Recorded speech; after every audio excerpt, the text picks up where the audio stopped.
નંદ બાબાએ 7 ધાનના પહાડ બનાવ્યા અને 7 ધાનના પહાડોનું દાન કર્યું છે. આંગણે કોઈ અતિથિ અવ્યાગત ભગવાન કૃષ્ણ પરમાત્માના દર્શન કરવા માટે પધારે યથા યોગ્ય દાન આપ્યા અને એમને રાજી કરે છે. મારો કહેવાનો મૂળ સૂર એ છે કે તમારા ઘરે દીકરાનો જન્મ થાય, તમારા ઘરે સંતાનનો જન્મ થાય તો ભગવાનના કપાટ બંધ નથી કરી દેવાના, દાન કરો, ભગવાનના દીવા કરો.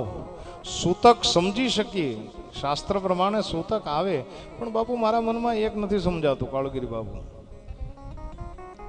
જો આપણે પહેલા તો આપણે બધા લોટે જતા ભિક્ષાવૃત્તિ કરવા, તો આપણે જેવા જઈએ ને એટલે શું કે ખબર, બાપુ અમારા ઘરે સૂતક આવ્યું છે, પછી આવજો 21 દિવસ પછી. હા, અત્યારે એવું ધક્કો નહીં ખાતા. શું કામ? બોલે અમારા ઘરે સંતાનનો જન્મ થયો છે. ભગવાનના કપાટ બંધ કરી દે, ભગવાનના દીવાબત્તી બંધ કરી દે, ભગવાનને ભોગ ધરાવવાનું બંધ કરી દે, ભગવાનને શયન કરવાનું બંધ કરી દે.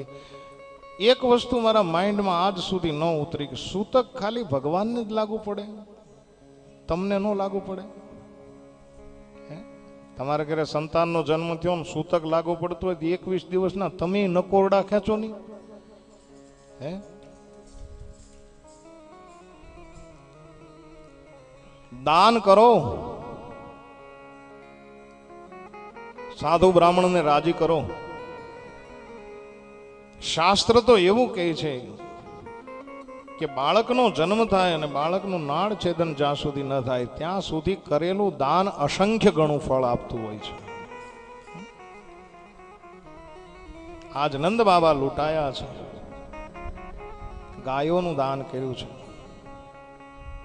નંદસ્ત આત્મજ ઉત્પન્ને જાતા લાદો મહામના આહુય વિપ્રાન વેદજ્ઞાન સ્નાતઃ સુચિર અલંકૃત.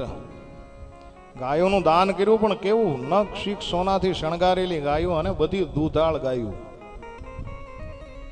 બાપુ મારા આશ્રમની અંદર ગાયો છે. શરૂઆતમાં શું થતું કે નાની બહુ થોડી ગાયો હોય તો આપણને કોઈ એમ ફોન કરે કે બાપુ ગાય મૂકવા આવી છે ગૌશાળાની અંદર, તો અમે તો રાજી થઈ જતા કે ભાઈ હાલો એક ગાય આવી.